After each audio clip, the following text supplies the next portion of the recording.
সালাম, এই যে আপনি শুনছিলেন যে 2011 সালে কি হলো, মানে এই যে, এবং সেটা কিন্তু মানে ভারতের পক্ষেই সব চুক্তি দেয়া হয়েছে। নূর ভাই বেশ কয়েকটা কথা বলছিলেন, মানে সেই ভারতের যে রক্তচক্ষু, সেখান থেকে আমরা এখন যে বাংলাদেশ আছে, আগামীর নির্বাচনের যে পরিকল্পনা হচ্ছে, কিংবা আগামীর সরকার কি হবে বা এই অন্তর্বর্তী সরকার, সেখান থেকে কতটা বের হতে পারলাম, আপনার কাছে কি মনে হয়? না শোন, এই জায়গায় আমরা যারা রাজনীতি করি, আসলে রাজনীতিটা আমাদের একেবারে সুনিপুণভাবে বিশ্লেষণ করে চিন্তা করা উচিত। যদি আমরা চিন্তা করি তাহলে দেখব যে বাংলাদেশের জন্মকাল থেকেই কিন্তু তাদের সেই ষড়যন্ত্রটা আছে, এবং সেই সময়ও আজকের এই সরকার, আওয়ামী লীগ সরকার যখন প্রতিষ্ঠিত হয়, আপনারা দেখবেন যে যুদ্ধ পরপর মেজর জলিলকে গ্রেপ্তার করা হলো। আজকে উনি সেনাবাহিনীর লোক আছে, কেন গ্রেপ্তার করা হলো সেই প্রশ্নের কিন্তু কখনো উত্তর কেউ খুঁজে নাই। যদি সেই দিন সেই প্রশ্নের উত্তরটা খুঁজতাম এবং সেটাকে যদি আমি হাইলাইট করতাম, এবং কেন মেজর জলিলকে একটা সেক্টর কমান্ডার হওয়ার পরেও তাকে পদবি দেওয়া হলো না, সকল সেক্টর কমান্ডারকে দেওয়া হলো, তাহলে কিন্তু আপনি উত্তরটা পেয়ে যাবেন একদম পরিষ্কার।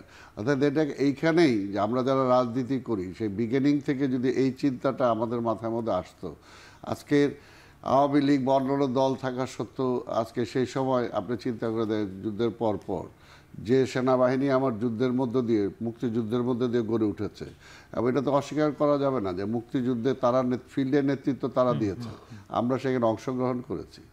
সেই যুদ্ধের পরপরই সেই সেনাবাহিনীকে কিভাবে কাটল করার জন্য রক্ষী বাহিনী সৃষ্টি করা হলো। আজকে এই প্রশ্নগুলোকে আপনাকে আনতে হবে, কেন রক্ষী বাহিনী করা হলো, কেন সেই সময় সেনাবাহিনীতে কাউন্টার এতগুলো হয়ে মুক্তিযুদ্ধের পক্ষের যে শক্তিটা সেটাকে বিনষ্ট করা হলো আজকে, এবং কারা করলো সেই সময়, কোন সরকার, এই আওয়ামী লীগ সরকার, তাই না? আবার স্বাধীনতার এতগুলো বছর পরেও আবার কেন বিডিআরের মতো ঘটনা ঘটে এই ঘটনা। অর্থাৎ আপনাকে এর জন্য এটা বিচ্ছিন্নভাবে দেখলে হবে না।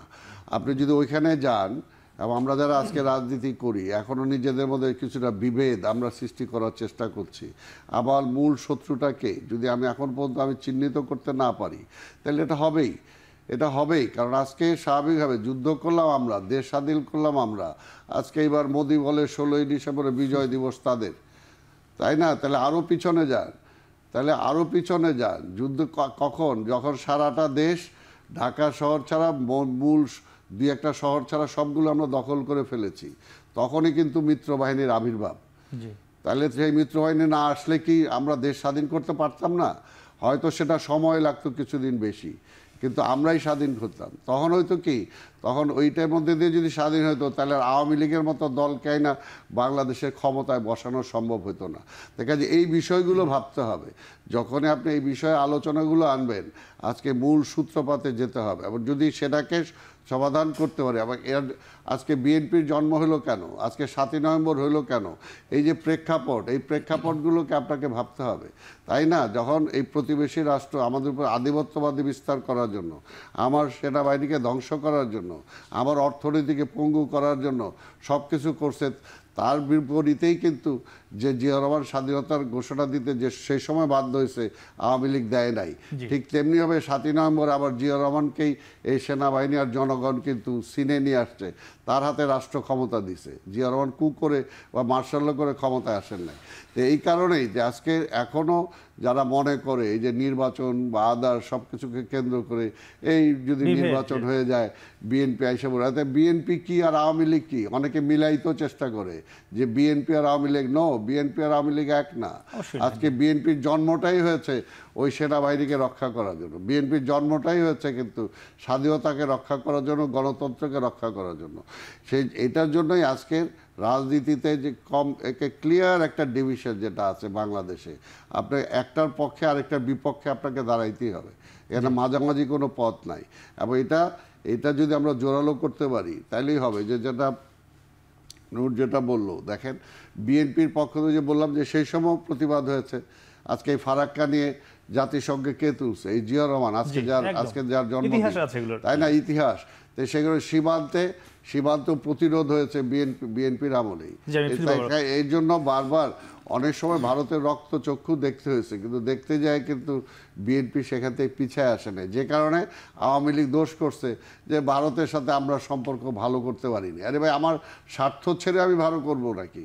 আমার সীমান্তে ডিফেন্স তো আমাকে থাকতেই হবে, তাই না? আজকে সীমান্ত আজকে এই সরকার হাত তুলতেছে, তারপরও বলছি যে কঠিনভাবে যদি আমার সীমান্তে কাঁটাতারের বেড়ায় ফেলানিকে ঝুলানো হয়, তাহলে ওবায়দুল কাদের কেন ঝুললো না?